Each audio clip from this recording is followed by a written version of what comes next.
Hello, and welcome to It's a Fandom Thing. I'm your host, Erin Marlowe, and each week I'm joined by a panel of guests to discuss all things fandom and pop culture, primarily from a female perspective. You'll find everything from fanfic, to cosplay, to Schitt's Creek, to Supernatural, and everything in between. So put on your favorite piece of fandom merch, set aside that fanfic that you're writing about your OTP, and sit back and enjoy this week's episode.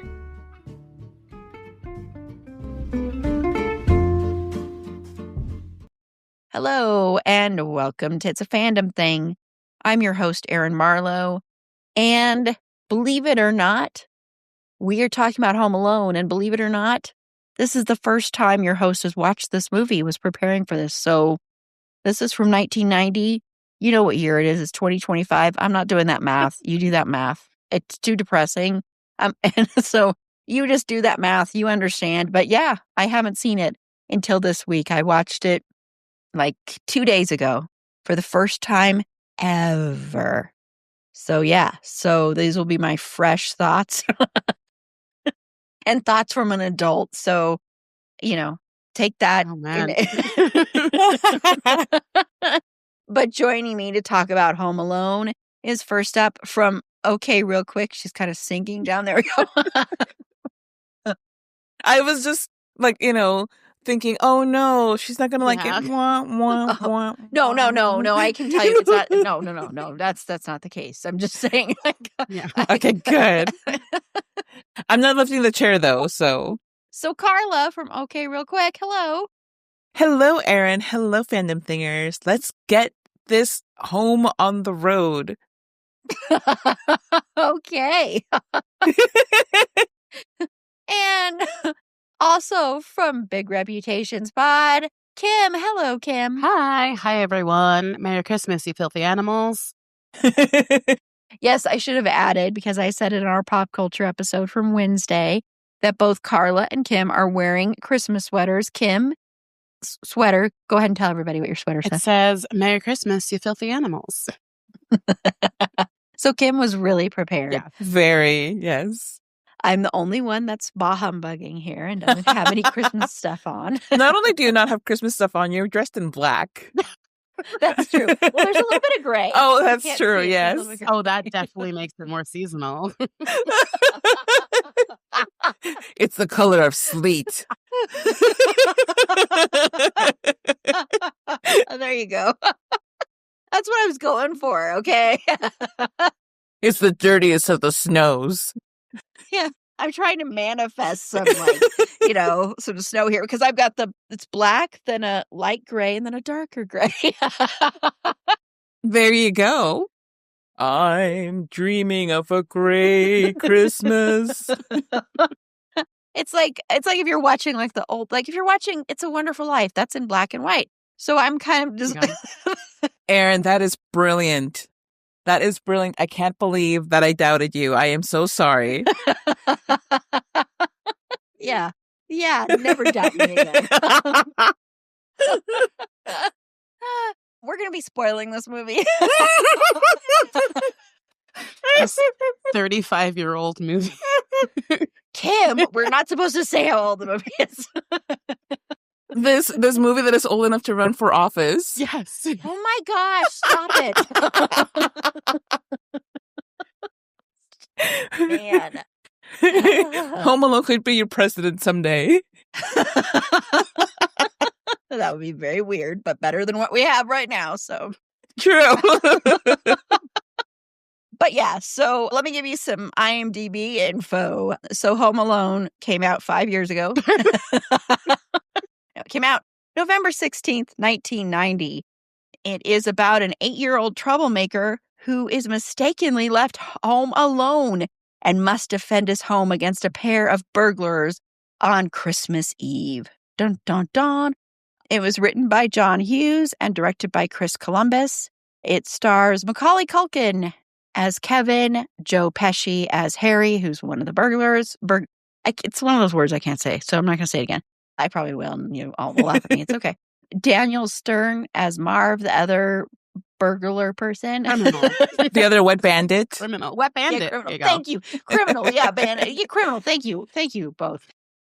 the great Catherine O'Hara as Kate, who is Kevin's mom. John Hurd as Peter, who is Kevin's dad. And then I'm just going to stop there because I don't feel like listing everybody. But there is an appearance by John Candy, so I thought I should probably say that. So there is that appearance as well. So, okay, what I first want to know, and I know I was like trying to come up with something more clever, so I apologize, everybody. My rating system is not very clever for this one. But Carla, on a scale of 1 to 5 cheese pizzas, what do you rate Home Alone? Okay, so a pizza is normally divided into 8 slices per pizza, right? So I'm going to go with 4 and 2/8. That's too much math. 4 and 2/8 That's too of a much pizza. math. I just really would like some pizza. And I think I could house like a solid, 6 slices out of 8. So that's what I'm really going with. It would probably be higher if I weren't so hungry. Okay, I'll accept it. So, Kim, did you get very precise like that? I'm lactose intolerant, so I can get so Oh, I'm precise. sorry. I mean, It's same. totally fine. That's People say that, but like I can't at all. Like I have to have many lactate pills or it's a bad time. Oh God, I am so sorry for your stomach's loss. Yes. But I still gave it 5 cheese pizzas. I would eat 5 cheese pizzas for this movie. All 5. I want to know before I give my rating, would you put anything on the cheese pizza? Like, do you like putting, I know you're both lactose intolerant, but like, do you like putting like crushed red pepper or? Okay. I'm happy to tell you, all right? I'm happy to tell you that I personally would love to overload my pizza, but what I usually get is, I don't want to hear it, I get pineapple and pepperoni. I love pineapple and pepperoni as a combination. It is delicious. On top of which, I like to get a little container of medium buffalo sauce and like sprinkle it on, and it is amazing. And then I like to put on oregano and garlic powder. And if I have the buffalo sauce, then that. If not, then red pepper flakes. Oh, buffalo. I'm going to have to try buffalo sauce. It's good. I like all of I that. love buffalo sauce. I am a pepperoni girl, but if I'm like eating pizza at home, I do get very inventive. So I'll do either just straight up like Mike's hot honey, or I'm a spice person. So I'll either do adobo, I'll do chili lime, or I'll do the Trader Joe's like bagel seasoning. Surprisingly delicious. Taking notes. Huh.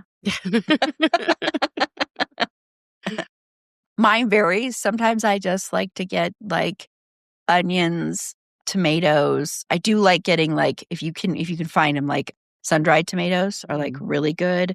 Artichoke hearts sometimes are really good, and jalapenos. I love getting jalapenos. I love spicy stuff. No matter how much that now my body's like, stop eating spicy stuff.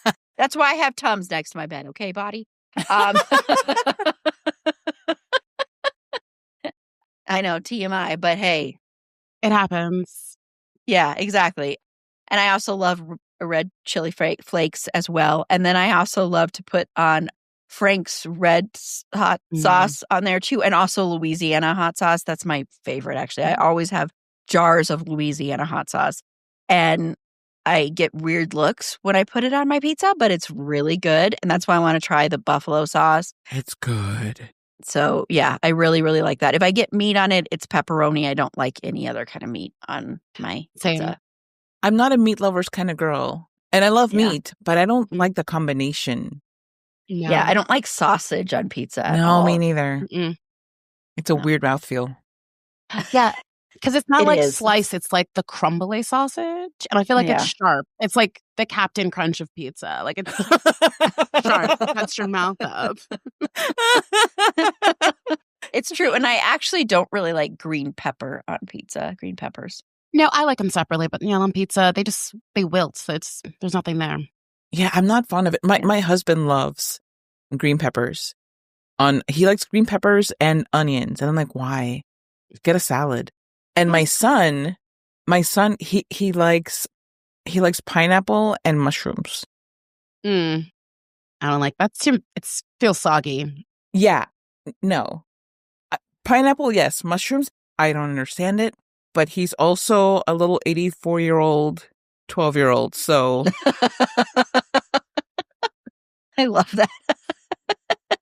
I will say, even though I haven't done the putting the buffalo sauce on top, I have dipped the crusts in buffalo sauce or ranch. That's also good, dipping the crust in ranch. I'm telling you, put just buffalo sauce, like a very small, like a thin layer, the whole thing. Just try for a slice. It'll change your world. Okay, I will try it and I'll report back. And also Fergie loves when we have pizza because sometimes she lucks out and she gets pizza bones. That's what we call them. So she has a little bit of the crust. I love that for her. I love that. Okay, well, now that I am sufficiently hungry. Now that we need to like cut for like 20 minutes to order a pizza. Yeah. Oh, I didn't actually give my rating. I just talked about pizza. Oh, yeah, you're right. So I give this is why I'm saying I don't dislike this movie. I'm just saying I wonder if it would have been different if I was a kid. But I do give it 4, so that's a good rating. Yeah. 4 out of 5 pizzas. For a grown-up, absolutely. Yes. Okay, so what I first want to know is, for you, Carla, why is this a Christmas classic? Okay, so especially if you watched it as a kid and you're thinking about Christmas and about Christmas wishes gone wrong. And then I think one of the things in Christmas movies that seems to be present in a lot of them, especially around this time, is the theme of appreciating your family and appreciating your loved ones. So this movie has all of that, and it has snow. And that's something that, as somebody who grew up primarily in South Florida, it just seems so Christmassy. Like, you know, it seems like an actual thing where people go out in the snow and they frolic and there's stuff falling and, oh my God, look at this stuff. Yeah. Yeah. I'm sorry. Well, yes. Having moved somewhere where there's occasional snow, and I'm like, oh my God, what is this stuff coming down from the sky? It's happening again. What? One of the best moments of my life was when I met Carla in person. Yes. And sadly, it's only been one time we have met in person. And I have not met Kim in person yet. But when I met Carla in person, it was at a supernatural convention and in Denver. And it was the most adorable thing. This was in November. And she's like, take a picture of me with that snow. And it was the tiniest, I'm saying like a dusting. And she was so excited to see the snow. It was the cutest, most adorable thing. And then we were driving to go get dinner and we're on the highway and she goes, oh, and I'm like, what? She's like, the mountains. And I'm like, oh yeah, I forget because I live here. Yes, Florida is very flat. Okay. Florida is incredibly flat. And anytime I see elevation, I'm like, oh my God, your sky has nipples. And we have big, big mountains. Yes. So yeah. Land boobies are amazing. Even our airport looks like land boobies. Our airport design is so stupid. Anyway. So, Kim, why is this a Christmas classic for you? This is like the start of Christmas for me. Like, that's when I sit down and like wrap my presents. I will like put on Home Alone. I don't like a lot of like children things. I don't like a lot of holiday movies. Like, even when I was a kid, like I didn't like things like geared towards children unless they had like an edge. Like, think like Harriet the Spy, like someone who's too mature for their age. And like Kevin is way too mature for his age. Like, he's not just a cute kid doing hijinks, although he is very cute. He's very smart and he's very sarcastic. So it's very fun to watch him. I think it's like, this movie is a very good movie, but it's something because it's like set in the 90s. Like, from the 90s. Like, they were just putting kids in danger and like they had to problem solve things. It's just so much more fun. I think that's what makes this movie really great. Like, it grows with you. Like, there's something for every age group. Like, when I was younger, I related to Kevin. And like now I relate to Kate. Like, I get it. Like, the whole movie is so Christmas coded. The whole house, the wallpaper with the green and red. Like, it's like, it is Christmas time. Sit down. Christmas is happening. And like, this movie puts you into it. Like, it's also like very cozy. And like you said, with the themes of like forgiveness and family and like, even when your family's trash, like you forgive them, you come together, you love them. Like this movie feels so cozy. So it feels very classically Christmas. Like this is when Christmas starts for me, is when I put this movie on.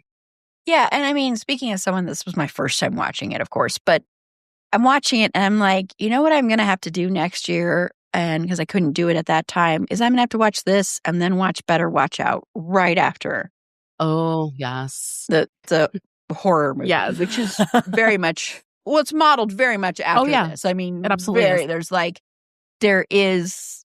there are some things that happen in this that are very much like reminiscent of this movie. And I'd only ever watched Better Watch Out, and everybody's like, well, you're missing so much from this movie then because you never saw Home Alone. And now I get that after watching it. And yeah, I think this is like a classic Christmas movie. It's got all of the themes of family and coming together, and you have that kind of separation and the chaos and the this and that. But then in the end, you all love each other and you all find your way back to each other. And, you have, Kevin at first being like, oh, I'm glad my family's gone. I'm glad my wish came true. But then him missing his family, especially his mom, but missing his family. And, it's got, and I do agree, Carla, the snow is like, I think, it's one of those things like growing up, you always wanted a white Christmas when you're living somewhere that you get snow. And sadly, it actually doesn't happen as much as you think it would. But you really dream of that because it feels that's part of what Christmas is that feeling of the snow and the, how beautiful the snow can be sometimes when the light hits it, that kind of feeling. And I want to say, even though this movie, it has the cheesiness of Christmas movies, it also has that feel of, I think it's that sarcasm and also that feel of like, if you were to really examine this, it's really horrible. Well, they've had those things of like, Kevin McAllister's actually a psychopath. Yes. Or like doctors watch like them going through the house and saying like, oh, that's a broken bone. Oh, that's a broken hip. Yeah, I mean, all the stuff that happens, like, when the steps get iced. And then when the mom comes home, I'm like, oh my gosh, she's going to fall down the stairs. But that doesn't happen. But, you're thinking that. But I enjoyed it because it felt very much like stuff I would have watched when I was younger. I avoided this movie, in all honesty, because I was like, that's a little kid's movie and I don't want to watch it. That's why I avoided it for years. I was very much not into little kids' movies. Very rarely. I didn't like cartoons growing up. I didn't like little kids shows except for like Pee Wee Herman, and I actually liked Rocky and Bullwinkle. And there were a couple others, but I really wasn't that into kids stuff. So I kept thinking, well, this is too much of a kids movie and it's going to annoy me and I don't want to watch it.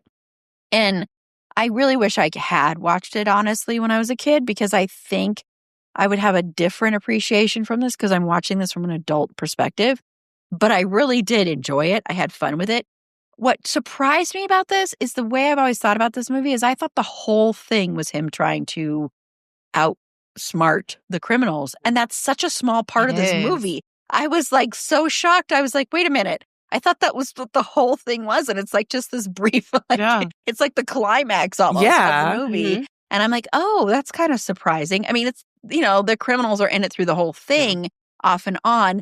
But the whole thing of him setting up all the traps doesn't happen until later, after he has realized that the old man that lives next door that they've all thought is like some evil person is actually not. And he has that conversation with him in the church. And I just thought, wow, that's kind of surprising. And I kind of liked that because I think that's another reason I avoided this is I was like, I don't know if I don't want to watch like 90 minutes of just outsmarting criminals. Yeah. I'm like, ah. And so I think that's another reason this works, but it's definitely a Christmas movie, and I am going to have to, maybe I'll watch it again and then watch Better Watch Out right after. And if you're a horror fan, highly recommend Better Watch Out. It's one of the best holiday horror Christmas movies around. It's so good. It was so much fun. I was surprised by how much I liked that one. That was really, really good. But what I would suggest is we all meet this time next year and you have watched Home Alone 2, Lost in New York. Except for that one person's in it. That's one of the first things that comes into my mind. I'm like, I don't know that I could ever watch that movie again. I do like I watch them both back to back. I think it's like I'm a sucker for anything. Like I live in New York. I'm a sucker for anything filmed in New York, and it's actually filmed in like the plaza and stuff. So, and Tim Curry, I'm just like I really, really do like that one too. It's not as good as the first one, but it is very fun, and it's New York. So I always watch them back to back. I didn't this time, but like I'll probably watch it this weekend. I mean, that makes sense. I'm like that with Denver when they actually get it right 99% of the time. I'm like, you definitely didn't film that here. I remember watching one and they were like landed in the airport and then they left the airport and they were in the mountains. I'm like, you've never been to Denver. That happens in Home Alone too. He looks out the window and sees like Manhattan, and it's like, that's not how that works. Like our airports are not near Manhattan. They're not facing Manhattan. Yeah, it's one of those things you're like, you didn't film this in this part, or you messed this up. But it is exciting when you watch stuff and you're like, oh yeah, that really is like here, or that really is the, Yeah, I can't watch most things set in South Florida because it's like, oh my God. Okay, clearly that's Doral. Stop lying to the people. Okay, well, we're going to take a quick break. And when we come back, we're going to talk about Kevin and also Macaulay Culkin's performance. So we'll be right back. Okay, so I wanted to single out Kevin because I feel like you kind of have to just single him out as a character. And also, I wanted to talk about Macaulay Culkin's performance. Of course, he was a child star. He had a lot of the typical child star struggles later on. His younger brother is in this movie as well, Kieran Culkin, and his whole family, like his siblings, or a lot of them are actors as well.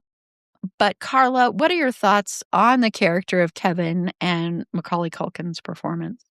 I think, first of all, Kevin is adorable. I thought the first time that I watched this movie, I was like, oh my God, this kid is so cute. Like, I just can't stand it. Like his little face and his expressions and like all of his mannerisms. He was so little. Like, I mean, just as far as like his size, he was like this tiny little kid and he's doing all of these huge things. He's very self-assured, even as a small child. He moves with a lot of confidence. And that's something that I really like seeing because I feel like a lot of times when they have kids in movies, they want the kids to kind of like be more bumbly and to be more baby. But they really leaned on him being more precocious and being more, winking to the adults more so than the kids. And I think that's what makes it engaging even as an adult, is that the humor is more, I guess, sophisticated than a lot of kids' movies. But then again, like you have a lot of kids' movies in the 80s that have such a broad appeal as far as ages till now because they let kids be kids, but they also let them be smart. Like I'm thinking specifically of like The Goonies and E.T. So he has a lot of that Spielberg kind of way of moving through his world, but also a lot more comedy. And you think about the fact that this is, like talking now about the performance, a lot of this movie is just Kevin being in his home and doing goofy little kid things that, I mean, who doesn't, as a kid, who doesn't every now and then think, God, I wish I were by myself in this house. If I were by myself, I would have all the good cereals and I would go to sleep late and I would wake up whenever I want and I would have the remote all to myself. So he's living like every kid's fantasy up to the point where he's like, oh God, wait, I miss my family, and all of it seems very believable. Like the performances come across as very genuine, where you really feel like this little kid, and I mean, he's a little kid and he's not a particularly experienced actor at this point, and it comes through because it's not like he's giving like award-winning performances, but it's endearing as hell. Like he becomes a much better actor even a couple of years later when he does My Girl and then when he does the Good Son. And that's not a huge span of time. So he grows tremendously as an actor, but you can see that he has it. He has that ability is there because he can communicate all of these emotions and he can keep you engaged in a kid's movie, when he's on the screen by himself, he doesn't really need to play off of people, which is amazing because there's a stark difference in his acting when he's by himself versus when he's with, like, with Catherine O'Hara. It's a very different performance that you get, but it's never not watchable. And that's pretty remarkable for a tiny little, adorable little baby face, little squishy cheek, tiny kid. So, Kim, I think he did a fantastic job. Like, he's so young. Like Carla said, he's like 9, but he's a tiny 9. So like, he's really good with like the smirking and like the lip quivering when he's afraid. Like, he hits all these like really emotional beats, and it feels incredibly natural. Like, it feels like this is a child who actually got left home. I would love to like know more about like the directing. Like, Chris Columbus is amazing, but I wonder if he like took him to the side and like explained like the motivations of each scene, because like Macaulay really seems to nail what's being asked from him. And like, he's the lead in this movie. He's carrying the whole thing on his tiny little shoulders. And he does it like quite naturally. Like, I think of scenes that he does alone, but then scenes he does with adults. Like, there's a scene where he's at the grocery store with the cashier, and she's like asking him all these questions about like why he's there alone. And they're just like volleying back and forth these questions. And he's lobbing them right back as if he's like a 25-year-old actor. Like, I think he did a really fantastic job for having very little experience. Like, I wonder how many takes things took, but he seems really, really good and like really professional. And I mean, I love that was the start of it. I just think that he must be a natural talent. Like, there's some people who just have it. And I definitely think Macaulay Culkin is one of those people who just has it from the beginning. Yeah, I completely ditto everything that's been said. I think this is one of those like really like great child performances of seeing like the start of amazing actor being born. And Macaulay Culkin has given some fantastic performances throughout his career. There's a movie that totally different kind of movie than this called Party Monsters, which is very intense. Yeah. Lots of triggers for that. And he's really good in that. Really good, really good. And you can see that almost fearlessness in this performance. Mm-hmm. And I think sometimes with child actors, you get fearlessness a lot easier than you do with adult actors because they're kind of just having fun. And I'm not saying that because there's lots of abuse and horrible stuff that goes on. But I mean, they're just having fun. They're playing, they get to play and get that attention. And you can kind of tell when they thrive off of that and love it. And I don't really know all the behind the scenes, but I think from everything I've heard that, this was like a very enjoyable experience for him, putting aside his parents, but enjoyable experience for him. And he was treated with care. And I think it comes through. And especially when you're giving a child this huge project that they have to shoulder, this movie would not work if his performance doesn't work. Yeah. This movie would not work if he was like this really annoying child that you didn't want to watch. And instead, even though he's sarcastic and all of this stuff, and I'm going to have to watch those videos where he's like a psychopath or something. Even though there's that side to it, he also is just very sweet. And like the scene when his mom comes home and he's standing there and he takes a moment and he at first looks like, like, is this real? I'm in shock. And then when he just like overwhelmed, he goes, oh no, my mom is really here, and runs to her. It's so sweet. Mm-hmm. It's so sweet in that moment because he really thought he was never getting his family back. And so there was that moment of pure relief and running to her. And it's just a beautifully done moment. And I think Macaulay Culkin did a great job there. And I think this character also has layers, for a kid.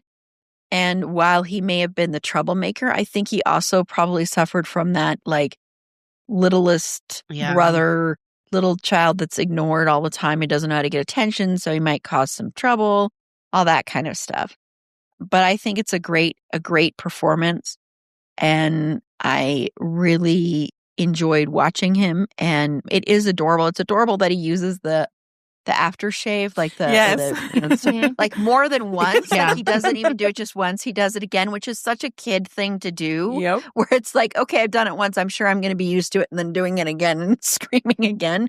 It's such a kid thing. And of course, that whole thing of like, getting that big, huge bowl of ice cream and sitting there and watching the movies that he's not allowed to watch, and then getting scared of the movie that he's not allowed to watch, and then using it as a way to kind of, when he gets the pizza delivered and then, of course, to outwit the criminals and all that. And then also just watching him go through this almost like growing up a little bit because he has to figure out how to defend the home.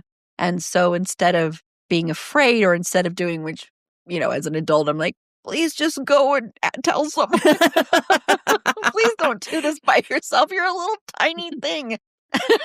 But, instead he grows up, quote unquote, and he's like, nope, I am going to do it. I'm going to be strong. I'm going to not be afraid, and I'm going to kick their butt. And of course he does. Very smart. I mean, incredibly smart. And I agree, Carla. I think there is something to be said about how kids were portrayed in the 80s and 90s was a lot different, and they were seen as smart. And I think some of that is missing a little bit later on but yeah, so I think that's another part, and that's another reason why it works, because it seems genuine. It's not like false, like he's too young to be this smart. It seems genuine. Like you're saying, it doesn't seem forced, because I feel like by the time that you get to Jerry Maguire, where like every kid has to be precocious in a way that is like, okay, like now it's just getting out of hand. Like, the human head weighs 6 pounds. And like, okay, we get it. Kids are smart. Okay, fine. They can be adorable and smart. Can they just be kids though?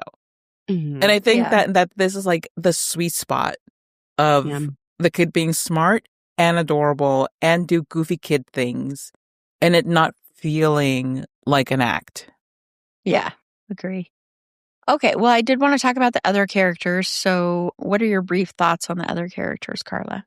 Well, first, one thing is that I want to give props to Kevin for not trusting cops and for not immediately running to the police and being like, oh, yes, that's the policeman will save me. Okay, yeah, we don't air our laundry for, I just wish he had told a neighbor. All those neighbors saves him in the day, so yeah. Yeah. I mean, like, his entire neighborhood was, like, traveling, it's a ritzy neighborhood. Everybody was, like, in Florida and, like, Saint Tropez or whatever. And it's just him and his ACAB ways, and I'm all for it. But as far as the other characters, I get it. People are like, oh, the parents were so irresponsible. They gave plenty of explanations in the movie.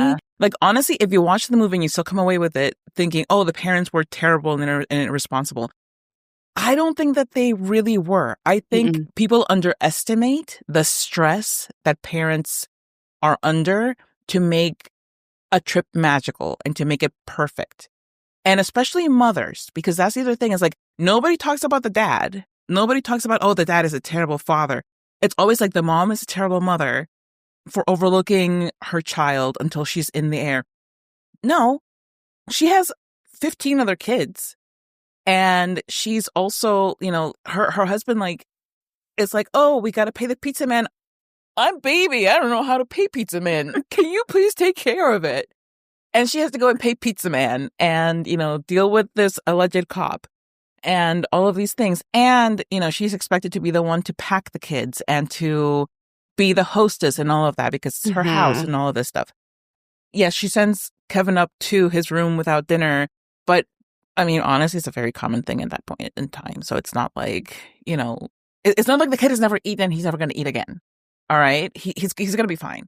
But she listens to him because he's like, I don't want to sleep with Fuller because Fuller's going to pee the bed. And she's like, okay, fine. We won't put Fuller in the bed with you. So she listens to him. She cares about him. And she's just frazzled.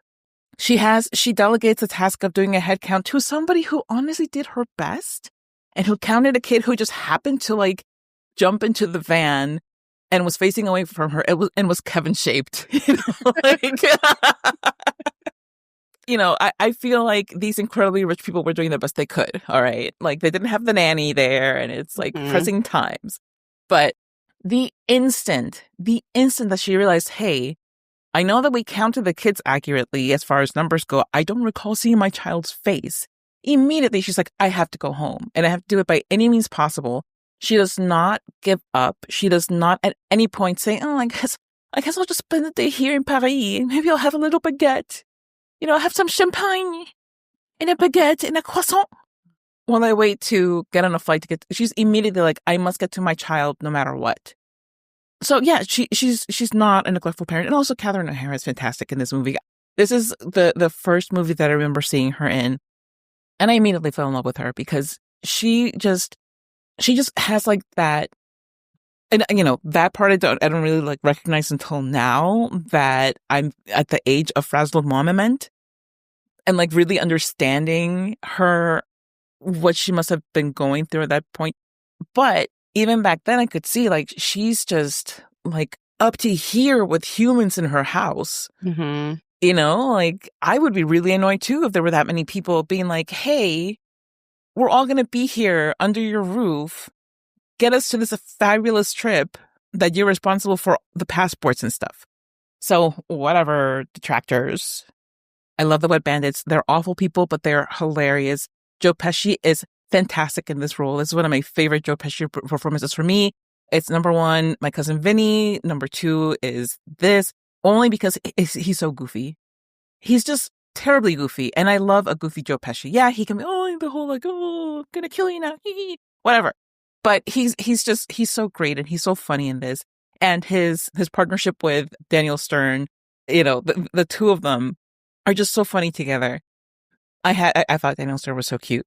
And I was so disappointed when he didn't make more movies and he went into directing, but it's okay because he directed The Wonder Years and that was great. So whatever.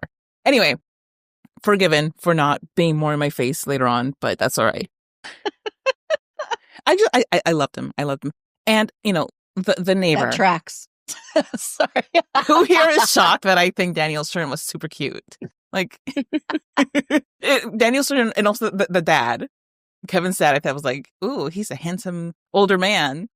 Whatever. Okay. Like. No, it tracks.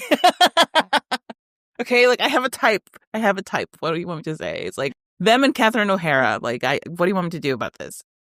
But the neighbor, because you have such a roller coaster of emotions with this character.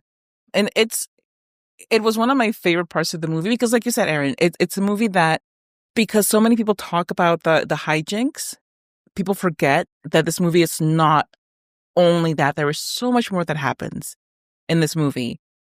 And I think like a big part of the emotional component of this movie is this neighbor who has only a couple of real scenes, only like a couple of like real interactions, but they really color a lot of what makes this movie so special.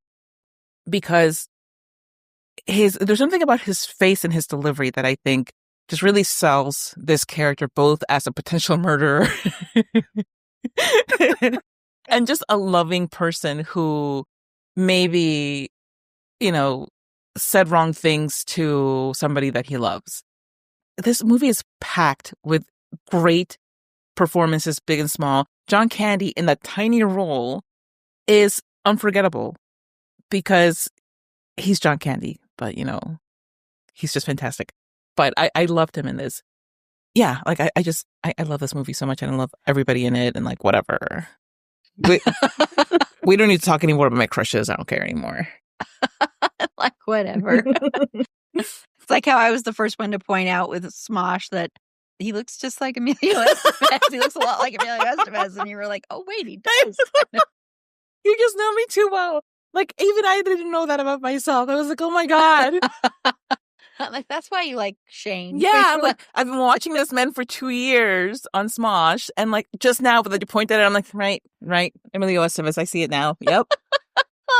Yep, it was there the whole time. Yep. So, Kim? I gave all my stars and my love to Catherine O'Hara, Kate McAllister. I'm so glad that Carla also clocked that pizza scene because now as like an adult and like a mom, it infuriates me that you have cheap-ass Uncle Frank, who only has traveler's check, so he can't help. And she goes, don't worry about it, Frank. And she has this very subtle, sarcastic tone that lets us know that she knows about Frank and she's done with him too. But her husband has sat completely down and is eating pizza and then tells her that the pizza guy needs to be paid. Sir, are you kidding? Are you okay? You see this house? You see all these people? I want to know more about her. Like, what did she do for work? Did she pick that wallpaper? Because that wallpaper is insane. But it seems like it's so interesting that, like, just watching the house and seeing things. And I'm like, oh, I think this is all her. Her husband seems very kind, but like not helpful.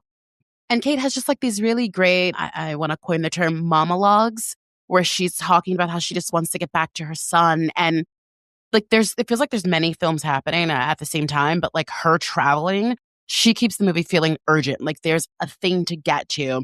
Her husband says like when they all get back to the house, he's like, oh, we got on the flight that you didn't want to wait for. And I'm like, that she didn't want to wait for? Like she wanted to sit in the airport while her son was home alone. Like, are you the same kind of parent? And I think that's the mom mental load, where the dad's like, oh, we'll get a flight eventually. He'll be fine. And she's like, no, something could be happening. My baby is far away. I need to get to him. And I loved how she played that character. I think she did such a fantastic job. I wish the film gave me a little bit more information about her, but what I got was I fell in love with. Like they telegraphed enough with just the people around her, and then even like the final kind of like fuck you with the dad. Like he finds the gold tooth on the floor. He's in a different room. He goes, "Hey, honey, what's this?" I know, sir.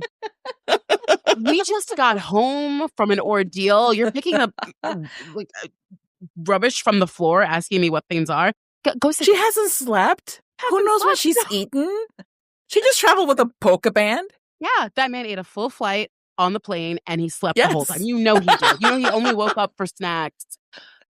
He was chilling and she was stressed and he was just okay with it. So I am also a defender of her when people are like, what kind of mom leaves her? Like, no, the whole family. It was a unfortunate set of circumstances because Heather did do a count. Like a lot of things led up to like why that happened. And it's just it's not even just American, but it's just like very the world to blame the woman for it. But she did the best she could with what she had. And she's my second favorite character after Kevin. I totally agree with everything that has been said, because it would have been one thing if like it was just like four of them and they somehow forgot Kevin, but that's not at all what was going on. They slept in because their alarms like didn't go off. Power went out. You see, like they're because they're blinking and all that stuff, and they'd have been having problems with that. And so it's understandable. There's all these other people in the house, and the mom is supposed to be, as usual, the person that keeps everything together. And she knows, not even just by like knowing that she didn't see his face, but also she just knows something's wrong. Like she feels something's wrong. The dad doesn't feel that at all. She feels it like instantly. She's like, and without even going back there and seeing, she knows. And she yells his name. And so there are so many parents who have stories of they'll be in, a department store or they'll be at the mall and they just turn around and then all of a sudden their kid is gone. It happens. It doesn't make the person a bad parent. It's life. You're human beings. And it's not like she was like, this kid was clearly not abused. This kid was clearly not neglected.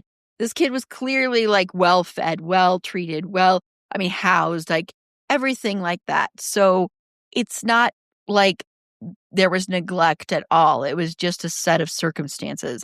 Whereas like you could look at, 16 Candles when they forget her birthday. That might be a little bit more egregious that everybody forgets the birthday a little bit more, but still that was another case of everybody's distracted and preoccupied with something else. And so it just kind of happens. And instantly she wants to get back there. Instantly she is panicking and will do anything to get back there. Anything. She's like willing to sell everything she has so she can get a ticket to get back home to him. So, to call her a bad parent is kind of not watching the movie Mhm. because she's a great parent and does more than maybe than the dad, for sure, more For than the dad. sure.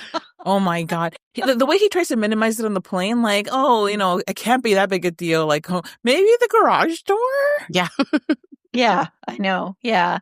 Yeah, and he doesn't even seem as worried as she Mm-mm. is about Kevin. And, that's her whole thing. And you can tell on her face, like the scene that I described when I was talking about Macaulay Culkin's performance, but the scene when they're reunited, you can also see on her face this instant look of guilt because she has been struggling with feeling guilty and like she's Yeah. this horrible mother this whole time. And, that's why it's interesting when she, hitches the ride with John Candy. All them and John Candy's like, well, we're terrible parents. Yeah. Listen to what we do. And to be like, comparatively, you're nothing. You didn't do anything wrong. Look at what we do.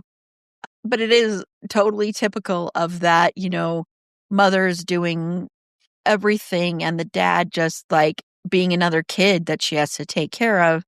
And it's probably one of those cases where she goes, oh, I'm going to have my husband babysit the kids. And I'm like, no, the husband's not babysitting the kids. The dad's not babysitting the kids. The dad is just taking care of the Yeah. kids because he's the dad. Yeah. But you can see that's probably what has been said before. So, yeah, I mean, that's my main focus too, is her as well. And this is a kind of a different performance for Catherine O'Hara. Then, it's not as kooky or loud as some of and I mean that in a good way because I love her. I adore her.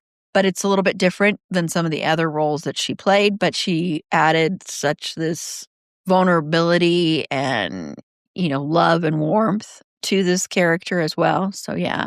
And then the criminals, they were fun and they were complete idiots and they were fun to watch and watch them still keep going in after every single trap. And I'm like, why don't you just give up? And it was just so funny watching them just go in after all the stuff had been done to them. And, one thing after another, after another, after another, was really hilarious to watch. So I really love that they got bested by a little kid. And the neighbor, that's actually a character you saw a lot in movies back then in the 80s and the 90s of like the neighbor that everybody says is spooky and weird, but really they're not. And I thought, the actor did a really good job, and I really enjoyed that character as well. You kind of knew, or at least I did, I mean, I'm sure as a kid it might have been different, but kind of knew right away that he was actually probably a really good person. So I enjoyed him as well. But yeah, the mom, of course, takes it. And, it's interesting for me watching movies like this where there's these big families and everybody's together in this one house and everybody like knows each other and they all do these holiday trips together. That is such a concept that I'm not familiar with. Neither. And so it's always so interesting watching movies and shows where it's like, like where cousins are like your best friends. And I'm like, never, ever, ever. And so it's always such an interesting thing watching those. And there's like this part of me that even though everybody's so annoyed, I'm like, what an amazing thing that you have this connection to all these people where it's like, even though they may annoy you or get on your nerves, you still like are friends with some of them and know them. And it's like you've got that's a family. Like I don't feel that at all. Like I have, my sister and my mom, but I don't have that. It's like that's such a foreign concept to me. It's something that I don't understand. I mean, because I don't have that. And it's always something that is appealing to me. And also, when I was younger, I'd watch it and I'd be like, man, this is so not real. And then I met all these people that were like, yeah, this is real. I'm like, really? I was reading a Reddit thread a while back about people being like, does anybody here like ever talk to their siblings after you move out for college? Because like I never talk to them anymore. Like if I see them like every couple of years, that's a lot. I'm like, what? Oh my God. Like you don't have a group chat with your siblings? Like, you don't try to see them? Like you don't have, family Zooms every week with them? That is so. But yeah, like I never think of how that kind of thing isn't universal until somebody points it out. And I'm like, oh, okay. Yeah, I mean, as horrible as this may sound, when my grandmother passed, we were relieved. We weren't relieved that she passed. I want to rephrase that. But my sister and I were both like, "Oh, good. This means we don't have to have any kind of forced get-togethers during Thanksgiving or Christmas." It was like a relief. It was like, "Oh, cool. Now we can have a relaxed and fun holiday and not have to deal with going over there with the people that we don't like, we don't get along with, that are just not healthy people, and all of that." So, which again, I'm not saying I'm happy. My grandmother lived a long, long life. Okay, she was in her late 90s. I'm not saying I'm happy she passed, but that was the whole reason we did that, because she wanted that. And it wasn't something that, like, my sister and I are like, no, that's not something we want. But that's what always strikes me in these. And it was another instance of that where I'm like, all these people are in this house. Oh my gosh. Yeah. But I love that people have that. I think that's awesome if you're able to have that. So that's pretty cool. But then there's also found family that you can find your found family as well. So yeah.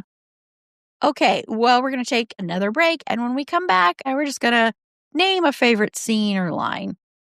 Okay, so Carla, what is one of your favorite scenes or lines from the movie? So many amazing scenes, but the one that always stands out to me is when Kevin and the neighbor are in the church. And it's, he has this scary person sitting next to him, and he's just like the sweetest, like nicest guy who's just trying to understand, what are you doing here by yourself? And Kevin has this very mature conversation with him, mature for an 8-year-old conversation of being like, okay, well, you can stop being scared by just doing it. And then you know for sure, and then you don't have to be scared. It's either it sucks or it doesn't.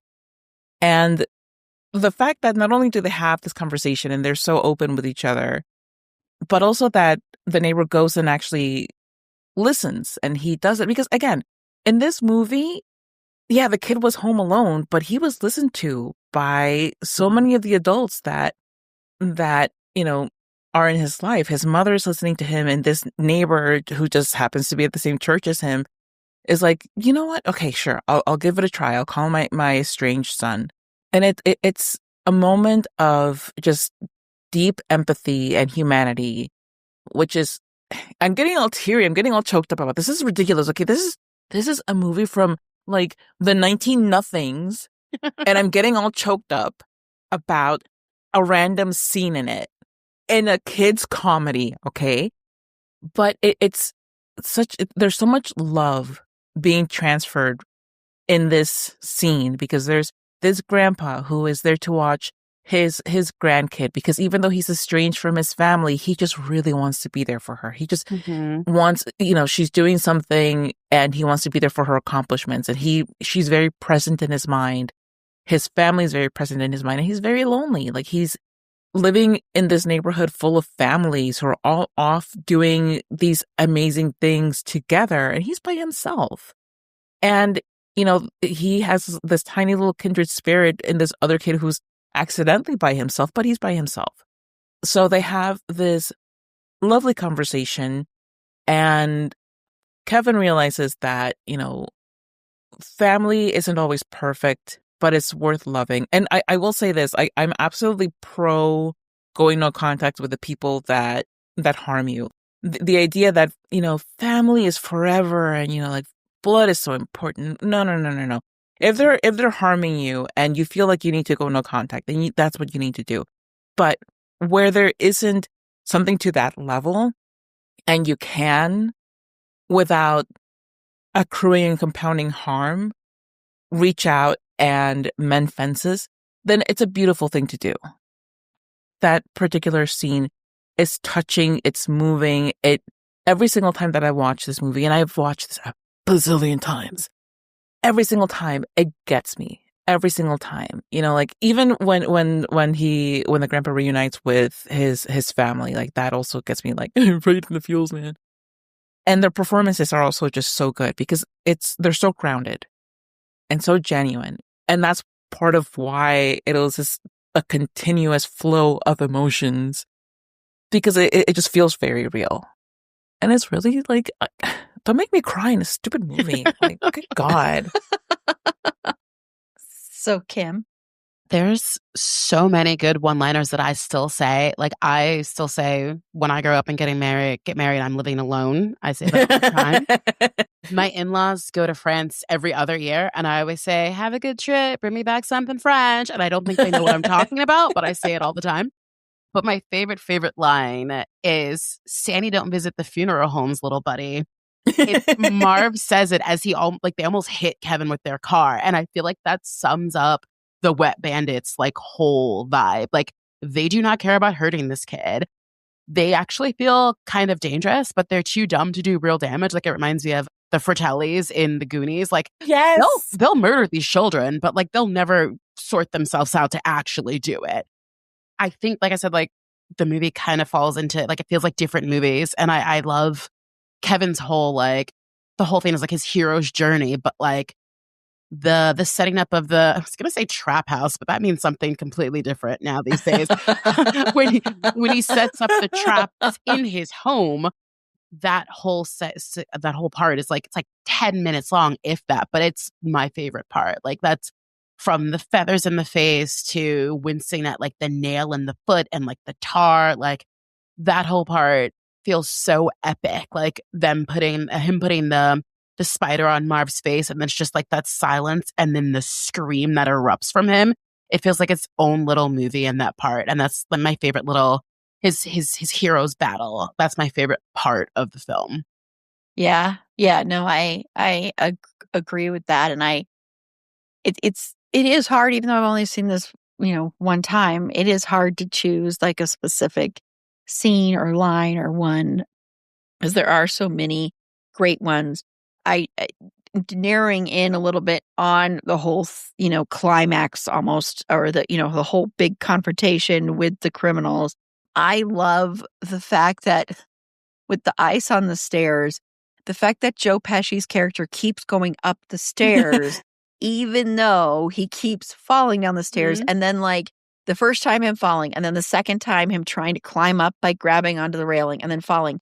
And then the third time he gets all the way up there, then touches the door, and the door handle is so hot that he burns his hand, and then he falls back again and then puts his hand in the snow.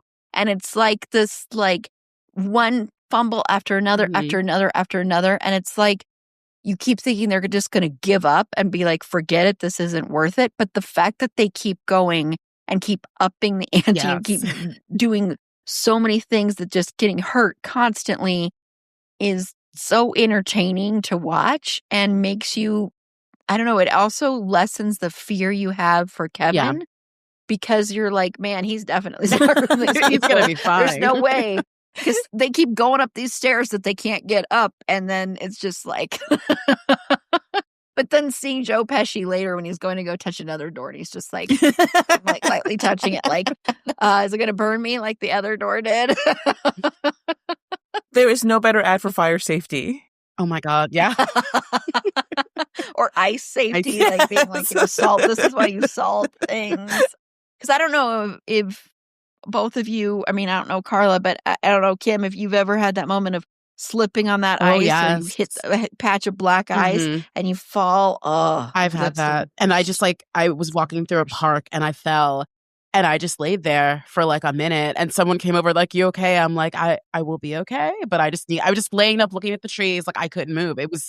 I went up like him. Like, my feet went up and I just landed right on my back. It was terrible. It was terrible. It's the worst. Yeah. It's the worst feeling. And especially because sometimes it'll be covered with like a dusting of snow and you don't know it's there. And then you hit it and it's just like, boom.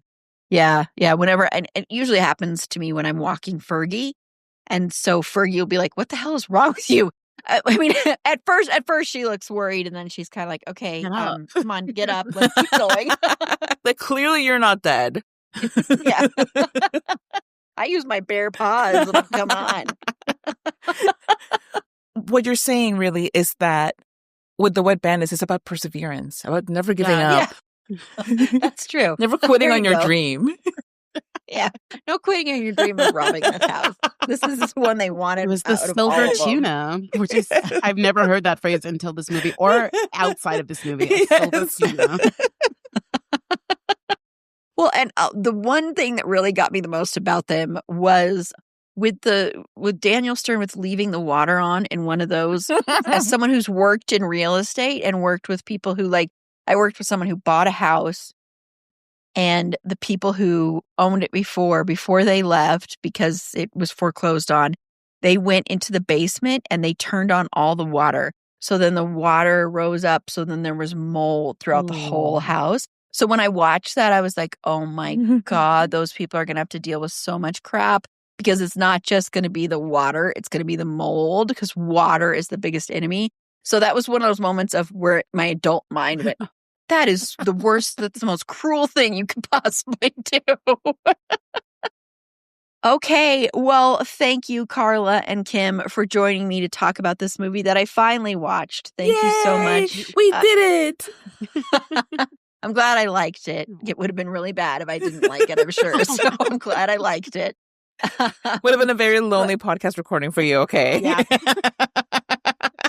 Yeah. I'm like, okay, everybody left. But it is time to play 6 Degrees of Mr. Finn Whitrock. So, Carla, did you play? I did. Yeah. Okay, how did you connect him to Home Alone? So I went with John Candy, the late, great John Candy. He was in Career Opportunities with Jennifer Connelly, who was in Winter's Tale with Finn Whitrock, who has now apparently been in too many movies that he can be connected incredibly quickly to absolutely everybody. It's true. It's really frustrating when you're trying to do a longer one, but yeah, it's true. And you know who else is in Winter's Tale, everybody? I have to say it every time. One of the stars of the movie.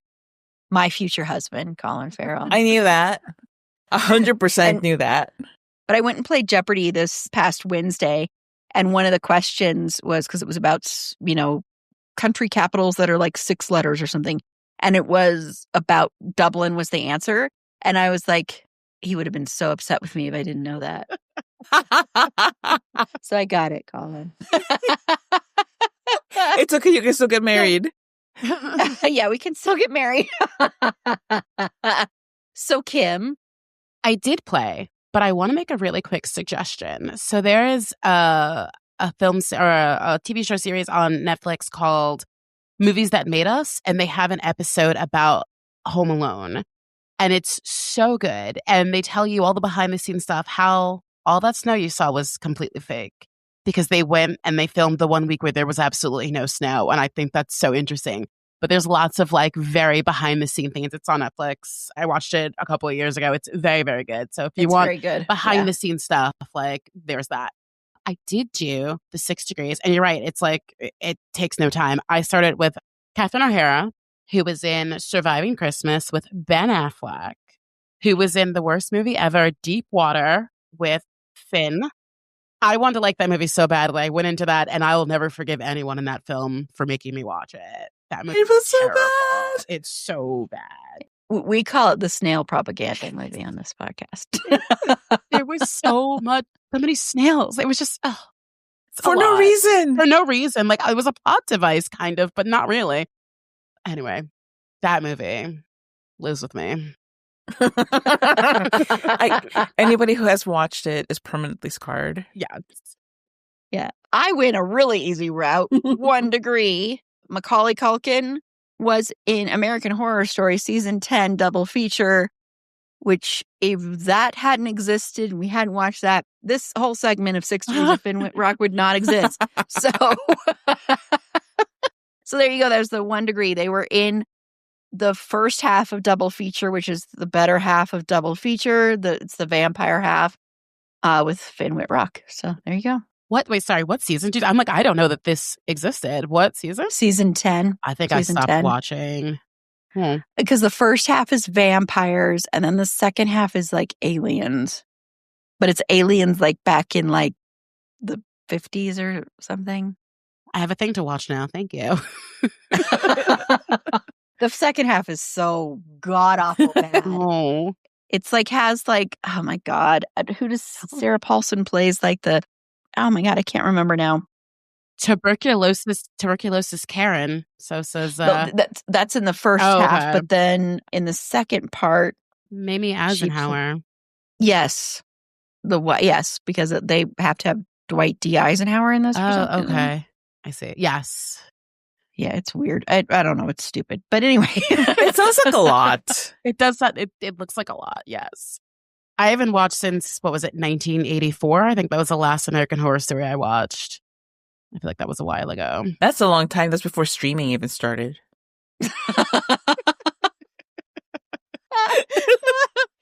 It took me like a second. I'm like, oh, that was what are you talking about? Oh, yeah, because 1984. I'm sorry. I had a full glass of wine and I'm very hungry. So that was a bad idea. Oh my God, go have pizza. Oh my God, I I know, I should. gotta go You have have dinner to have too. pizza. But yeah, so thank you all so much. And I know everybody's hungry or tired, so we're going to wrap this up. So I'm going to have my lovely panelists, Carla and Kim, tell everybody where their podcasts can be found. So Carla from OK Real Quick. First, I just want to say that it looks like I'm a little pilgrim lady, like the little pilgrim lady hat. Now I see. I didn't see it or before. Amish. Yes. Yes. Bonnet. Oh my God, that's what it is, a little bonnet. Yeah, I don't have my glasses on, and like there's like no delineation between the headset and the little bonnet thing. So absolutely, and I'm dressed in Amish. dark What is it, colors. like Oh a- my gosh. Blessed be the fruit. What is the handmaid's Oh my tale? God, yes. Oh my God. I am a scary, scary lady who's gonna make you some butter. Anyway, if you want to find my podcast and talk about things other than butter, although who knows, that might come up at some point. In any situation, if you want to look for OK Real Quick, which you should because it's a lot of fun, you can find it wherever you found this podcast, including Pandora. I'm so sorry, Jen. Not to brag. We also have social media, by we, I mean me and my keyboard, on TikTok and the other one with the sky that is blue. Blue sky. Blue sky. Yes, thank you. Sky that is blue. See, They should have I was called it that. I was gonna get it there eventually. I was gonna reel us back in. And also I myself, as the host, have Blue Sky and also TikTok. That's Carla Temis. Guess what? I have a website. It's carlatemis.com because I'm so creative with names. And that is CarlaTemis.com. Awesome. Thank you. And Fergie the dog did watch this with me. I don't think she really cared that much about it, but oh my gosh, Kim. Oh my God. I am so I was sorry. wondering if you were like doing like a segue, Me too. I like was based like, on my oh. website. I'm like, this will be interesting. You just forgot I was here. Am I Kevin?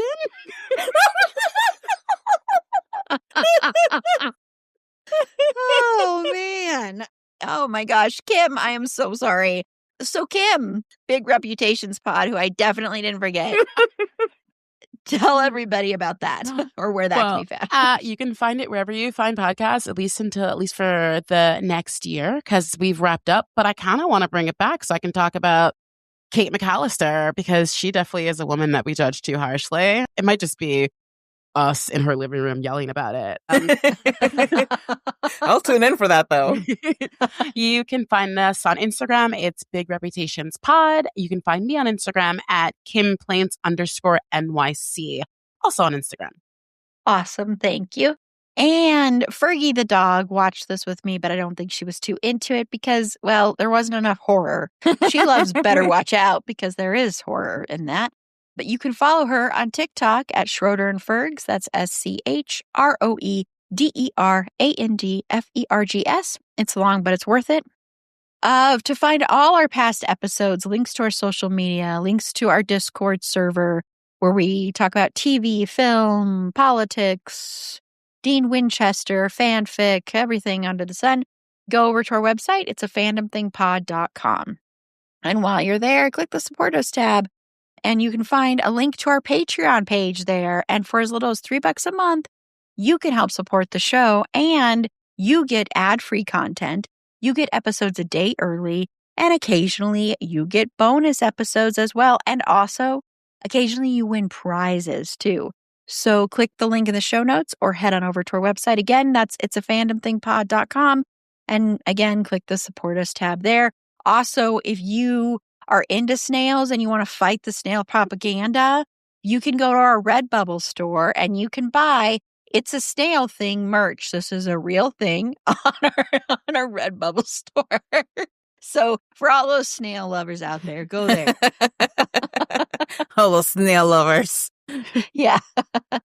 And then I want to say, if you are listening to this on Friday, the 19th, please join us tomorrow night on Saturday, the 20th, December 20th, as we celebrate our 6-year anniversary on a special YouTube-only live stream. So you can find the link on our website. Again, it's a fandomthingpod.com. And we will be celebrating with playing games, maybe talking about some stuff we're into. It'll be just very laid back and fun. So join us over there.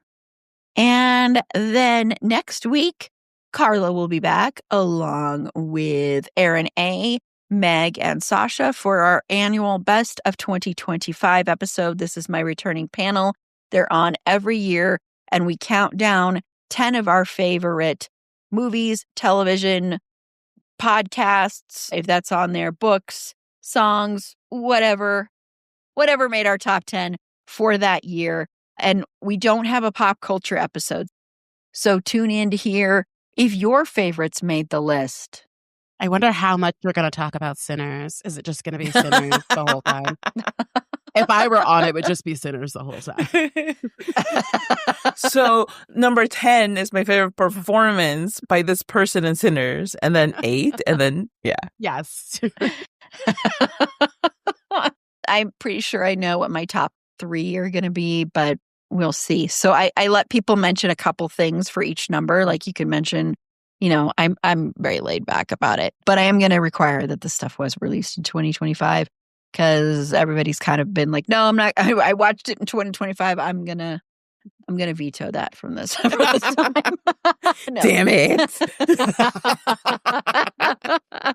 But until next time, remember, it's a fandom thing. Black Lives Matter, Stop Asian Hate, and Free Palestine.